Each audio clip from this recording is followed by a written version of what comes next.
Welcome to another episode of the Karas on Crime podcast series. Today, I'm excited to talk to Pete Klismet, a former FBI profiler, an award-winning author of 3 books, and director of the company Criminal Profiling Associates. Now, that description says all we need to ensure that today's discussion will be an interesting one. So, welcome, Pete. Thank you, Beth. Very glad to be here with you. So I don't know where to start. There's so much to talk to you about. Let's start with your career in the FBI. How long were you an agent, and what was the nature of your work? Well, prior to the FBI, after I finished college, then I was a police officer in Ventura, California for about 9 years. And then was going to graduate school with some FBI agents, and they, I guess they liked me and said, "Why don't you apply?" I said, "Okay." And did. Wound up, there were 20,000 applicants that year, and I wound up somehow 4th on the list. So I wound up getting hired.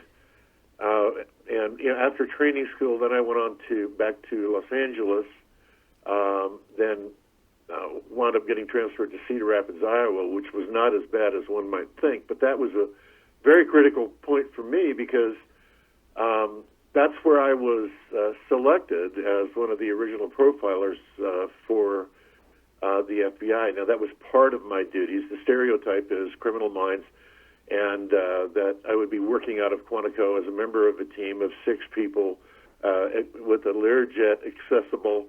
And I was in a small resident agency in not Colorado Springs, in Cedar Rapids, Iowa.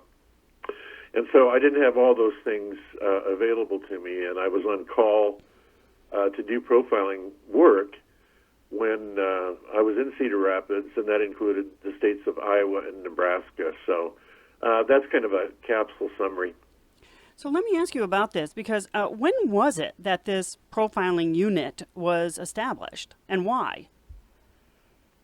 Well, the why actually started in the, I'll say 1970s, let's say the middle 1970s, because one of the things that we started noticing, or I should say they started noticing back then, was that the solution rate for homicides was coming down drastically.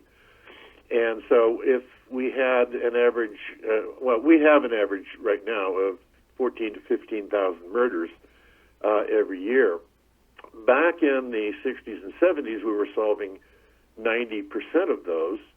That started dropping down into the 60s, and now we're solving roughly 2/3. So that's a very dramatic decrease.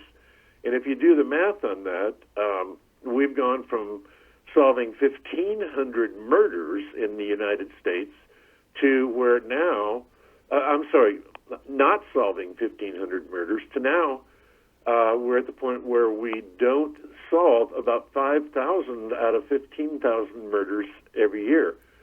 Consequently, they did some extensive research, did a lot of work on trying to determine why that was happening, and formulated the idea that are there some things that we're not doing right? The old traditional ways, well, how is that working for you? Not very well. And came up with some new ideas and some new philosophies on how to attack the problem. And one of which was to establish a profiling unit.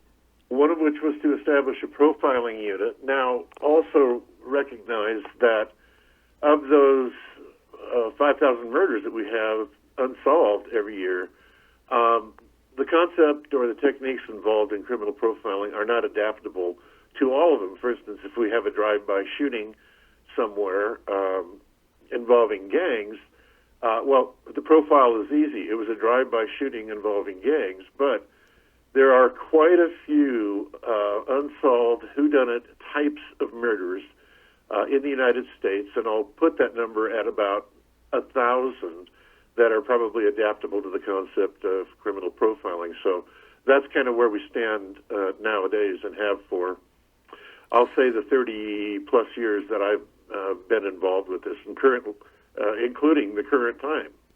Let me go back to the numbers for a second, because I'm really shocked that the number of unsolved crimes has gone up, and the percentage used to be much higher than it is now, because to me it seems counterintuitive. that alongside with more sophisticated forensic testing and DNA, you would think that that would help to solve cases more. And in fact, the rate of solving them is going down. So how do you account for that? Or are There's murders a getting better? combination of factors involved in this. And this really started back in, I'll say, the late 1970s and continues today, because one of those factors is gangs. And a second factor that started way back in the late 1970s, early 80s was the phenomenon of crack cocaine, the fights for turf, and so a lot of murders. In fact, the murder rate, the numbers of murders back in the middle 1980s skyrocketed up to 23, 24, 25,000 per year. And then because of the aggressiveness of gang units came down drastically. And I don't mean to upset the Second Amendment, folks, but there is a proliferation of guns, one gun manufactured every 8 seconds in the United States. 310 million people in the United States and at least that many guns available. Of the 15,000 people that are murdered, 12,000 people are murdered using a firearm of some sort. Now, again, I don't say that. I'm just quoting statistics that I know are true. Right. And I'm not saying that at all to get people upset, the ones that would say guns don't kill people, people kill people. I understand that. But those are three factors involved in the murder rate having gone down so much. Fascinating. So it's not that murderers are getting better at it. Indeed, that's not it at all. There are other explanations for it. And when you say the 15,000 murders a year, you're talking about the United States and territories, right? I am talking about the United States, the 50 states. We don't count Puerto Rico and other territories in that. Yeah, I mean, a lot of people hearing that number, 15,000, I think would be shocked. In fact, when I've given talks, and have given many, I will always throw that out when I talk about the very start, or the very first slide on presentations that I do is violence in America. And I'll ask the question about how many murders do you think we have, and I've got answers between 1,000 and 1 million. So 1 million would be a little high. Yeah. But 15,000 is still a very shocking number to a lot of people. Yeah, for sure. Now, one more thing, we'll move on. One more question. This is unsolved cases, right? So what if a murderer goes to trial and gets acquitted, like O.J. Simpson? I personally believe he murdered 2 people. So is that considered unsolved because he was acquitted?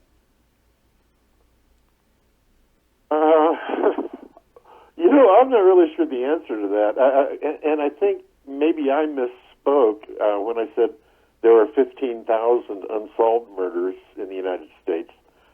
There are actually 1/3 of that number are unsolved, so it's about 5,000 that are. Oh, I may have misunderstood you. 15,000 murders. No, you didn't. You didn't misspeak. I misspoke. You said 5,000 unsolved. I misspoke. Okay, but of those 5,000, I'm just wondering if it includes, acquittals after trial. But I'm just nitpicking on how the statistics are put together. You made your point, excellent point, and so you, as a profiler, which was part of what you did, I understand you did other stuff as an agent, but as a profiler, were you assigned to states that needed help in cases? Because you weren't dealing with federal crimes, you were helping with state crimes. Most murders are handled at the state level, right? Exactly, yeah. And so I would get requests to assist from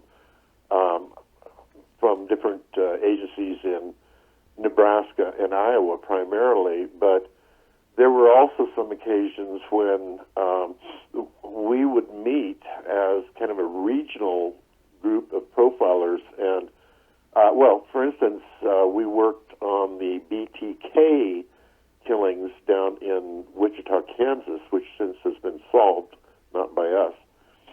But we'd get together and work on those things. Plus, we would go back to Quantico a couple of times a year for refresher training, and we would have agencies that would bring unsolved cold cases, and we would brainstorm those. There was concept of two minds being more beneficial than one certainly was at play there. So some people think, and I used to just be amazed. I mean, I read John Douglas's Mindhunter, and now I have to read your books. And I'll put them on the site, by the way. I'll put links to them on the site. That there's a little bit of like, I don't know, a sixth sense here. Like, how do you come up with these profiles? And a lot of times you're right about it. I'm sure you're not 100% right when you come up with profiles, but you can look at a scene and say, oh, this guy's a loner. He was bullied as a kid. I mean, what are you looking at? Well, we're looking at a lot of things, and the fact is, and I'm not going to try to pat myself on the back too much, but frankly, I've never been wrong on one, but it's not because I'm so smart. It's simply because I've got the educational background, I've got the training through the FBI, and I paid attention. I have then done a lot of research and studying by myself, and as I'm guessing you know, if you teach in college, which I did, then you better know more about the topic than anybody sitting out in the classroom. So, right. In the, I'll say 13 years that I taught in college, I probably learned more than I did in the previous 20. So, when you take all of those factors and you combine them, then you've got a person that can give you a more unique and completely different view of a crime such as murder or even sexual assault, because this is the concept is very adaptable to that as well. When you were working on BTK, for example, because you mentioned it, did you guys have the profile of who he was eventually? I think a family member may have turned him in or something. I can't remember. Well, he turned himself in because he was a bonehead, and he thought he was smarter than law enforcement, and he sent a manifesto type of thing, sort of a mini Unabomber manifesto, and sent in the disc, not knowing that they could find out everything they needed to know about where that communication came from, the exact computer, by using that disc. He didn't know that, and that led to his undoing. Now, the other question that you asked was there a profile of this guy? And the answer to that is yes. But the interesting part of that was BTK started and then stopped for about 20 years. And that drove us nuts because it's hard to figure out why a serial killer would discontinue what he does. They tend not to do that. He did. And then eventually he led to his own demise. So. Why did he stop for 20 years? I mean, we saw that with the Grim Sleeper, too. Not 20 years, but the Grim Sleeper guy in Los Angeles. Maybe, I don't know, some 10 years maybe he stopped? Why do they stop and then start again? Why do they stop is a question very hard to answer simply because most of them don't. But he, in particular, did because it appears there came a point when he was in his 20s, later 20s, that he started a family, got married, and wound up being a prominent member of a church there in Wichita, and so was leading a life that probably many people aspire to. He also went to college and got his bachelor's degree in, I don't know what might work, maybe criminal justice. And so he had some knowledge. I don't know if they taught a profiling class back then, but he certainly had some knowledge of techniques used by law enforcement. But why did he stop? I don't really know if I have the answer to that completely, Beth. Mm-hmm. Interesting. That his lack of knowledge of how computers work, digital stuff, led to his downfall. He didn't realize you could trace him from the disk or whatever. Yeah. So what else can you tell us about your work as an FBI agent, or maybe we'll move on to what you're doing now, because you've segued into profiling in the private sector. Yeah. Back in the days before I retired, and I retired on 12/31/99. That was sort of symbolic when the year turned over, but symbolic to me. Mm-hmm. Before before I did retire, I was contacted by law enforcement on a number of cases. Some of those are chronicled in my first book, FBI Diary, Profiles of Evil, which you mentioned you were going to read, and I think you'll enjoy. Good. So some of those cases are in there. They're probably a little graphic to go into, but there's one in particular that we can talk about a little later, Helen Wilson case, in which there were 6 people wrongfully convicted for the crime of murder and sexual assault when none of those 6 people was guilty of the crime. It's the most unimaginable case that I've ever heard of, excuse me, in my roughly 45 years involved with law enforcement. I did a profile on the case which turned out to exactly fit the person they ultimately came up with as a suspect, who was none of those 6 people that served an aggregate of over 70 years in the Nebraska State Penitentiary for a crime, 1, that they didn't commit, and 2, they couldn't possibly have committed. Very unusual case, called by some the greatest miscarriage of justice in the history of the United States. And this is in your first book, Yep. FBI Diary, Profiles of Evil. Right. But you worked on this as an agent, or once you were in the private sector? No, as an agent. In fact, it was, I guess, the first case I ever flew solo on, so to speak. By then, I had worked several other cases, and I felt like I had a little bit of confidence. But even saying that, the rule was we would be called and go to a law enforcement agency. They would want answers, and they wouldn't want answers in 3 months. They would want some answers right here and now. Mm-hmm. And so on that case, I did give them some preliminary answers. All right, here's my preliminary profile. White male, 20 to 24 years old, on a number of different things, and I gave that to them kind of under the table. Then my requirement was to send my findings, the reports and everything else, back to Quantico, the behavioral science unit, then called behavioral science, and they would ultimately send out the official, quote-unquote, profile. Well, when they did send that out 3 months later to the agency, basically it fit everything that I had told them, so there really wasn't any change. But when you were on this case, there had already been convictions, right? So were you hired by the defense? Is that how you got in? No. In fact, when I got involved in the case, the murder had been committed about 3 weeks before, and they'd run out of leads. They didn't know what to do. They were lost. It was a small law enforcement agency in Nebraska, Beatrice, Nebraska.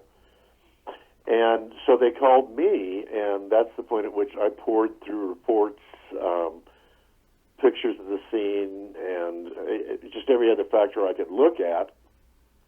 And at that point, provided them a profile. Okay, then they went ahead and basically ignored the profile, to be truthful. And 4 years later, the case had gone very cold, and they picked it up, and a very poorly directed investigator and district attorney wound up finding some low-hanging fruit, shall we say, and started getting them to plead guilty with the threat of, if you don't plead guilty, then you're going to face the possibility of the death penalty. And so they got 5 people to plead guilty to a crime they didn't commit and couldn't have committed, and then those 5 testified against the 6th one in trial, who was also found guilty. Interesting, fascinating. Wow. Well, it's even more fascinating, Beth, by the fact that here in the last, I'm going to say, month, this case has gone on for literally 30 years. Here in the last month, in federal court. 5 of those defendants, wrongfully convicted, were awarded $23 million in a lawsuit against the state of Nebraska, and I'm not sure all who else. But so, the case is now terminated by virtue of that civil suit. Wow, $23 million to the 5 of them. Yeah, but oddly enough, as it developed, and good for them, they did keep DNA evidence, and so then they kind of re-engineered the case and used the profile that I had done and picked out a likely person that may have fit the profile.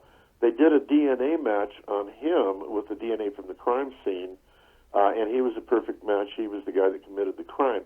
Regrettably, he had died of AIDS by that time. So, very odd case. I would almost challenge anybody to find one crazier than this. Wow. And was this a rape and murder or just a sexual assault? Both. Yeah. One victim? One victim, 68-year-old woman in an apartment in Beatrice, Nebraska, yeah. Wow. Well, good work. Yeah, the idea that we have innocent people incarcerated drives me crazy. I mean, I'm all for locking people up who are guilty, but we cannot lock up innocent people. It just, and we do need to give as much attention as possible to these exonerations and travesties of justice. So let's get on to your private work, because you've segued very nicely into profiling in the private sector. So what are you doing now? Well, I did. I spent about 13 years being a college professor and department chair at a college here in Colorado then. While I was doing that, I started a business, Criminal Profiling Associates, and also got my first book published, FBI Diary Profiles of Evil. I have a hard time remembering sometimes because I've written 3. Let's name the other 2 before you go on. It's the other one. Well, the second book almost doesn't count right now because I pulled it out of circulation. I'm re-engineering it, and we're going to rename it. I see. But the third book is called FBI Diary. It is kind of my brand name, I guess. FBI Diary, Homegrown Terror, and it concerns a assassination of a police officer down in a small town in southwestern Colorado by the Four Corners, Cortez, Colorado.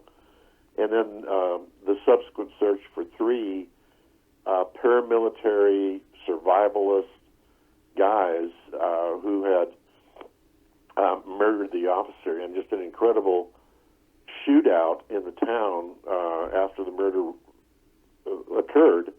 And then these guys vanished out into the desert in the Four Corners area, and then the subsequent search for them. So that one's FBI Diary, Homegrown Terror, and it's totally unique from the other 2 books. Interesting, great. So the middle book, I guess the link doesn't exist anymore. You said you pulled it out of circulation? Yeah, I'm re-engineering that thing. Okay. So 2 books. Yeah, there are 2 books out there available right now. Yep. Perfect. Okay, so how are you getting cases now, and what are you working on? Well, it's kind of like I'm inside of a snowball and I keep rolling downhill. With my website, that generates some contacts from both law enforcement and from private attorneys or attorneys' firms who are doing civil suits, and I've had several of those. I gave a talk on the concept of profiling at the Colorado District Attorneys Association now, say about a year and a half ago, and they paid attention, or some of them paid attention.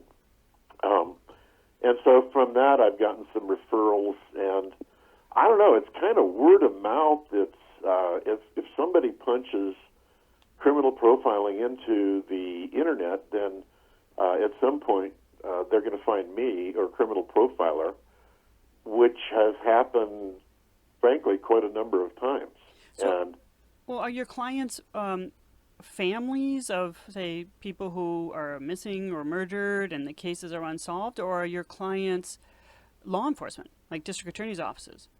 Yeah, mostly district attorney's offices and law enforcement agencies contact me when they've got a cold case and they want some new leads, which is really the purpose of criminal profiling. And as we were talking last night on the phone, when a case goes cold, then that's the point at which I get hot and try to work like crazy to provide them with some new information. So law enforcement agencies that have cold cases will contact me. They'll find me. I'm not hard to find on the internet.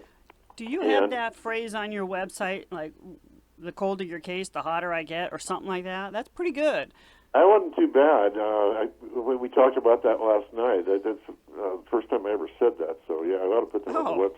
You know, this is not, this is an aside, but it's not very nice, but sometimes the humor in law enforcement, and I was there, you know, as a DA, it's a little bit dark, and the NYPD used to have T-shirts. I used to have one. I can't find it anymore. And it's, you know, a little cartoon, you know, and cartoon like drawing of cops standing around a dead body on the street, and the slogan on the T-shirt is, "Our day begins when your day ends." Yeah, I've heard that before too, and that's it is what it is. I mean, you have got to maintain some sense of humor, or you can literally drive yourself crazy. Now, to finish answering your question... Yeah, sorry to interrupt. No, that was a very good interruption. The other, I will get contacts from law enforcement agencies that have cold cases, and I will tell some of them that's not something I can do. In this particular case, I can't help you. Others, I do. I will also get contacts from private attorneys, from law firms, and in fact am involved in some civil litigation right now concerning former colleague of yours, Nancy Grace. Yes, tell us about that. Well, whatever you can discuss publicly.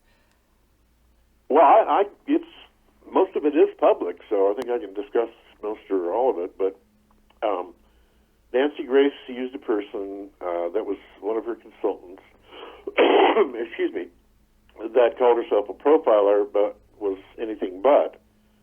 And so that was a big mistake by Nancy taking the word of that person. And they identified a person because of some things he had done. Well, frankly, somebody has hacked into a woman's phone and had sent a picture of a guy. And so Nancy Grace's profiler, quote unquote, said, well, that's a typical sign of a serial killer. Well, Nancy posted that on her website and, despite demands, would not take it down. And so the attorney's firm filed a civil suit against her for X number of millions of dollars because they besmirched and defamed the reputation of this guy who, serial killer wouldn't do anything like that, Beth. I mean, it's kind of like, you know, I send you an email and I say, hey, Beth, I'm going to come kill you, so I'm a serial killer, and that's my deal. There is absolutely no way, if somebody was a serial killer, they're going to send a picture of themselves to a prospective victim. You know, obviously the purpose of being a serial killer is to continue being one, and if you got a picture out there in the hands of a victim or law enforcement, that's not going to work real well for your continuing career.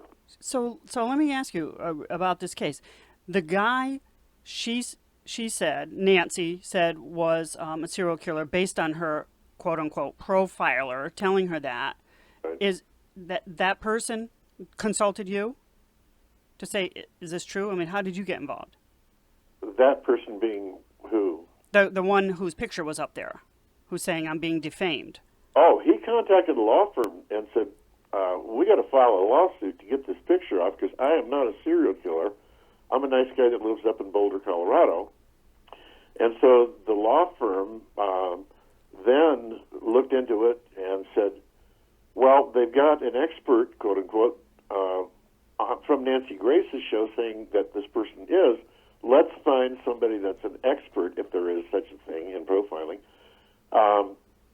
and see if we can refute that comment. So eventually I wound up doing about a 6-page affidavit completely blowing the idea of, what her profiler said, totally blowing that out of the water. And so I'm not sure where the lawsuit stands now. I haven't heard but civil cases, as you well know, go on forever. So yes, they can go on forever. So that's how you got involved. The law firm consulted you. You wrote an affidavit refuting what Nancy's quote-unquote profiler said. Now, did Nancy put this on TV or just her website? Doesn't matter. It's out in the public domain, and it doesn't mean the lawsuit's any lesser if it's on a website than TV. But I was just wondering if if she talked about it on TV. Yeah, TV big time, website big time. It was there, and despite demands, wouldn't take it down. So, kind of cut her own throat and frankly used the wrong expert. Now, I mean, if she had called me, if I was her expert, and asked me the question, is this something that a serial killer would do, my answer would have been not only no, but hell no. So she just used a person that I guess presented themselves as a profiler, which anybody can do. My next door neighbor's a dentist; he could do it, I suppose. But not a wise decision in choosing somebody that was not properly trained, and a profiler, by definition, is properly trained by the FBI in that profiling program. So, just in the interest of complete transparency, I do want to say, as a footnote here, that I was sued with Nancy Grace by Michael Skakel. It's out there, it's public, the case has been settled, but it is because I made a mistake, and I owned up to it. I had said 8 years after the trial, when Nancy was grilling me with very little preparation about 5 cases, she asked me about the Skakel case, and she said, wasn't there DNA found? And I said, yeah, I think there was. And in fact, there wasn't. It was a statement he made, what if my DNA is there? And I just couldn't remember 8 years later. In any event, he sued for defamation, and it's settled for, I don't know how much, but I just want to say that I have been sued. And I felt terrible about it because I did make a mistake, and he didn't tell us about it. I could have corrected it immediately, and instead he filed a lawsuit. So we learned about it like 2 years later. But but essentially you got ambushed by a question, and I know how that goes because I've been interviewed, quite a few times by national media, CNN, MSNBC, Fox, and even up in Canada for some reason. They seem to like me. I don't know why, but in any event, they call frequently when things happen, like Orlando, like Dallas, and so I think they know that I give them the right information, and so consequently they keep calling. Right. And I think that in my case, Michael Skakel was really after Nancy. He wasn't after me, but I was the conduit. So There you go. But back to sort of the bigger issue here. She puts on a person who holds herself out as a profiler. Here's what happens in television. Shows have bookers. Bookers can be, it could be a staff of bookers. They book interviews. Could be one person working on a show doing all the booking. I do all my own booking for my website, but you have to vet people. You have to vet them, check out their background, and some people vet more than others. The person who's being interviewed said, here's my background and here's what I do and here's all the places that have booked me, and this profiler was booked a lot and on a lot of shows. So how are we supposed to, if it gets past the booker, how are we, the public, supposed to discern the fakers from the real? Because I know I want to throw a shoe at the television many times when I hear some legal analysis that it's just kind of very simple, or it's wrong. Most of the time it's not, but sometimes it is. And it's like, well, this person doesn't know what they're talking about. Oh, how are we supposed to know this? The general public. I wouldn't know if a profiler was wrong. No, I know. It is a big problem, and I'm like you. I'm a shoe thrower at the television as well, because I did that, metaphorically speaking, when the assistant special agent in charge down in Orlando claimed that, an hour or two after the shootings down there, that this person was connected with ISIS. That was based on a limited statement from this guy who also professed connection with other agencies who were other, acronym-type Islamic radical groups that were in opposition to ISIS. So, I was busy throwing. You just don't make those statements that early on.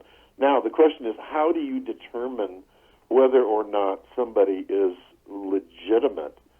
The way to vet them is to find out if the person is a former FBI agent and if that person has been trained by the FBI. And we were extensively trained. I mean, I went to what's called profiling boot camp back in 84 or 5, and that was a couple of weeks of horrifying crime scenes that we'd see, and then went back for innumerable, probably another 10 in-services refresher type things in which similar types of cases would be brought back. So in addition to that, then actually getting out and working cases, which is part of the concept of FBI Diary, Profiles of Evil, that nobody has ever gone into the training before of an FBI profiler.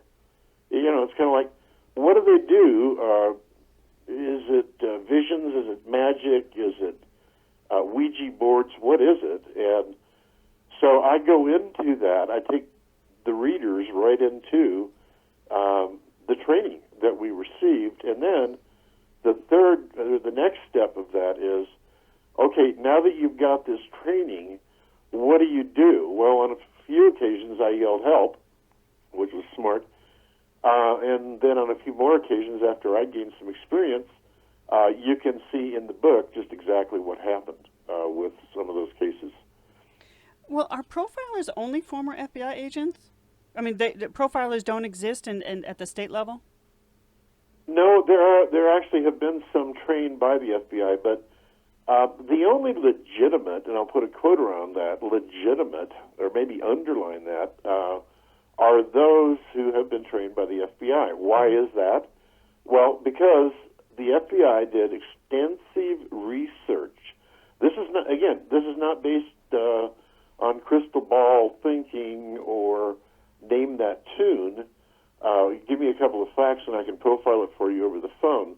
It's based on extensive research that has been done into that, extensive interviews that were done with killers, with serial killers, and then also that information being passed on to those of us who were the original 50, of which there's probably, a handful of us left, but others have also been trained over the years, and I think the profiling unit is still fairly active. I think because of the threat of terrorism, a lot of the resources of the FBI have been directed to that. But, I'm going to say the only person that's qualified to do a criminal profile is somebody that has received that training through the FBI, period, end of statement. Then that would be easy to vet by a booker. You just have to say, when were you trained by the FBI? When were you in the FBI or trained by the FBI? Simple. And confirm it. Yeah, very easy. Or the option is find me, Pete Klismet, on the Internet, and if you've got a question about somebody that you're going to use, there's a cadre of us that I know are legitimate people. If, for instance, the media thinks they've got somebody who, because they give themselves the title profiler, then if they aren't truly a profiler, they just hung up a shingle after taking a psychology class, which in fact is true on some occasions, then fine. Give me a phone call or find me on the Internet, send me an email through my website, which is easy to do and easy to find me, and then I will get back in contact with you and let you know whether or not you're dealing with somebody that is legit. You and I talked about that on the phone a little bit, and I think you were a little bit surprised at just how forthcoming or forthright I was. Mm-hmm. A few people that you had heard about. Right. So right. I will do that. I don't hesitate to do that. Does the profiling unit, is it called Behavioral Sciences Unit? Does it exist today? It does. It's now changed to the Behavioral Analysis Unit. When I received the training in this, it was called psychological profiling. Well, that wasn't received very well by the psychological community, and so over the years that has changed to criminal investigative analysis. So yeah, those things have changed a little bit, but frankly, I still call it profiling because that's what it is. It's the common name, right? And you worked not just on serial killers, but just like a single crime, where it's just mostly single crimes, Beth. And here's why: it's very unusual unless you are in the profiling unit back there. Well, there I said it again. The Behavioral Analysis Unit back in Quantico to have an opportunity to work on a serial killer. Frankly, I've had, I believe, 3 opportunities, one BTK, one a young 19-year-old guy in, of all places, Omaha, Nebraska, or actually Bellevue, Nebraska, where I was living at the time, and a third one that doesn't come to mind, but it is, there is probably 1% of the agents in the FBI that have ever worked on a serial murder case. Interesting. All right. Well, there's an unsolved case out on Long Island, on the beach of Long Island, Gilgo Beach. Are you familiar with that? There was a book written about it called The Lost Girls. They're prostitutes. Their bodies have been found, and sometimes when they weren't even searching for them. I don't know if you're familiar with it or have any comments about that. Do you know enough to comment? I'm somewhat familiar with the case. I have paid attention. I've seen some renditions of that on 2020, 60 Minutes. Read about it in the papers, some on the internet. But I don't have any exclusive knowledge into the thing. Mm-hmm. I mean, if they called me and said, Pete, can you help us with this case? The case is cold, and you know what happens then. Then I would be more than happy to do that. I don't do it for free. This is kind of how I make a living now. But sure. In any event, I would be more than happy to do that. But then, as I said earlier, this is not name that tune. It's not like, well, I know a little bit about it. I can now profile the case. I need to know everything about it. Sure. Right. And, here's my thing. I've got something called the solution matrix is what I call it. The old method, which didn't work because the solution rate went down from 90 to 66%, was we were all trained in this: who, what, where, when, how. And guess what's last on the list? What? Why? Now, as a prosecutor, you know that motive is important. Why gives you motive. Right. And so what I do is I invert that old matrix, which, it's kind of like, how is that working for you? Because the solution rate has gone down. Well, then I turn that upside down, and, okay, I need to understand the who, or when, and how, but importantly to me is to determine the why, and I do that by looking at behavioral considerations that police officers are simply not trained to do. And so then I look at the why. That might give us motive, and that might give us a suspect in the case, if that makes sense. Yes, it does make sense. But I guess you come up with theories, and you see if the evidence will take you there, right? But I thought you're supposed to follow the evidence and see where it takes you. Well, and to do that, you've got to have your arms around the case. You have to understand what the witnesses are saying. You're going to have to understand the method or mode of death, how that happened. Was it gunshots? Was it stabbing? Was it strangulation? Those things really tell me an awful lot. But one of the most important things that I find out from reviewing these cases is, what was the risk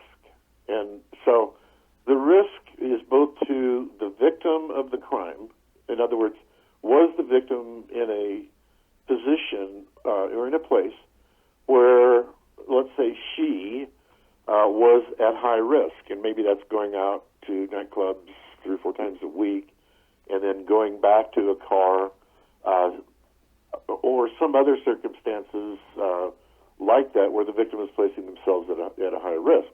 Typically, the most high-risk victims are prostitutes. Okay, then I'm going to look at that. I'm going to see what was the risk not only to the victim, because that's part of victimology, and the last time I checked, the victim is half of the crime. That's going to apply to what we call victimology, but turn that around, and then how much risk did the offender have to take in order to do what he wanted to do and acquire the victim? Was it in broad daylight? Was it at night? Was it in a parking lot? Was it in a lighted parking lot where people were in an apartment looking out from their porches and could see what was happening? Very high-risk situation, late at night out east of Colorado Springs in Calhoun, Colorado, with nobody around, then the risk goes down substantially. So that, to me, is going to give me some huge clues right there. Interesting. Can I've 2 questions. One is a short one. One will be a little bit longer, and I know we're starting to wrap up within about 15 minutes here. Is there, regarding serial killers, I know you've worked on 3, but regarding serial killers, is there a common thread in the profile of serial killers? Some urge to kill? Well, yeah, there is a psychological urge, and a lot of people think, well, a serial killer is all about committing a sexual assault and killing the victim so they're not a witness, perhaps, or killing the victim for some other nefarious reason, but nonetheless killing the victim. It's a very deep, dark psychological thing, and the way I used to explain it to my students is that each one of us has a box inside of our brain that occasionally there's a key that unlocks that box and lets out another side of a person that nobody was aware of. Well, that's exactly what happens with serial killers, because typically when you have a serial killer, what we call it is they hide in plain sight. It's your next door neighbor. It's not somebody you ever suspect, or rarely is it somebody you expect. So they have a narcissistic, psychopathic, or sociopathic, whichever you choose to use, personality. They're all about themselves. They're typically pathological liars. And I could go on and on, down a list of characteristics that are common to many of them. But yeah, there are some commonalities, but there's no 2 that are alike. Like the one you mentioned, the Grim Sleeper out in Los Angeles, compare him to the Hillside Stranglers, which you probably remember. Right, I do. Yeah, I was living out in the LA area at the time and had a wife and a 13-year-old daughter, and I mean, I was not letting them out of the house while that was going on. So the methods, the method of operation, even the signature of what some of these serial killers will do are all very unique to themselves. But yes, there are some commonalities. Last night, when we spoke for the first time after exchanging some emails, you mentioned a case in Romania that you're handling. Can you tell us about that? Yeah, it's kind of like, here we go again. It was something that somebody wanted me to name that tune. They found me on the internet and said, here's a couple of facts, and can we do a profile on this? No, I need a lot more facts. Big problem, my Romanian is a little rusty, and so an exceptionally good investigator translated a lot of the reports and sent them on to me. The case involves a woman by the name of Madalena, and she was so well known, very famous singer, comparable to Madonna, and only used one name. She was so well known. In Romania. Cher, Madonna, whoever, Lady Gaga. but she was that popular in Romania, and was married, had a child, and was found, quote unquote, one morning having ostensibly committed suicide by drinking a substantial quantity of a very noxious poison, very toxic poison, and the amount she ostensibly drank was probably enough to kill 3 or 4 elephants. So, anyhow, I got reports sent to me. I got, a lot about the case, autopsy report, pictures of the scene. And while the police called it a suicide, there are 4 means of dying in this world: 1, natural; 2, accidental; 3, suicide; 4, murder. Well, I've ruled out the first 3, and I've said, this is not a suicide, as they called it. This is a murder. And I'll be going over to Romania here, in several weeks or a month, to meet with the Romanian Attorney General, because the case is that prominent, and to meet with others in the media. We're going to do some TV shows as well. And my statement is, and will not change, this is not a murder. I'm sorry, this is not a suicide. This is a murder. Whether you like it or not, that's what it is. And here are the facts that I have to support it. Now, you can reopen and reinvestigate the case. I'm not a law enforcement officer, and I certainly have no authority in Romania, so I can't tell you to do it. Here's my findings. Here's my credentials. You take it from there. Wow, what an interesting story. So this is the equivalent of Lady Gaga, Madonna dying, and they're saying it's suicide, and now you're saying, oh no, this is a homicide, this is a murder. Amazing. Is it getting any press in the United States? Like, can we find articles about it in the English language? When it happened 6 years ago, Beth, there was, I think, some coverage in the United States. But it's a 6-year-old, literally cold case. Mm-hmm. Now that Romanian media has found out that I'm involved in the case, there has been a resurrection of media. I guess it's like a firestorm of media over there right now. And so they're very excited about the fact that I'm going to be coming over and what I have to say about the case. Fascinating. I'm hoping that once you've taken your trip over there and know more, that you'll share it with us, because I sure want to talk to you more. Well, yeah, I suspect that will happen, and I won't have any problem with doing that. In fact, there's a number of other cases that you and I can talk about at some point in the future, so I suspect we will. Well, that's great. I have so enjoyed talking to you today. I'm stumbling right now. I'm so excited. Pete Klismet, it has been really interesting, and I want to thank all of you for listening to this latest episode of the Karas on Crime podcast series. Until the next time, be well. Thanks so much, Pete. You bet, Beth. Thanks for having me on.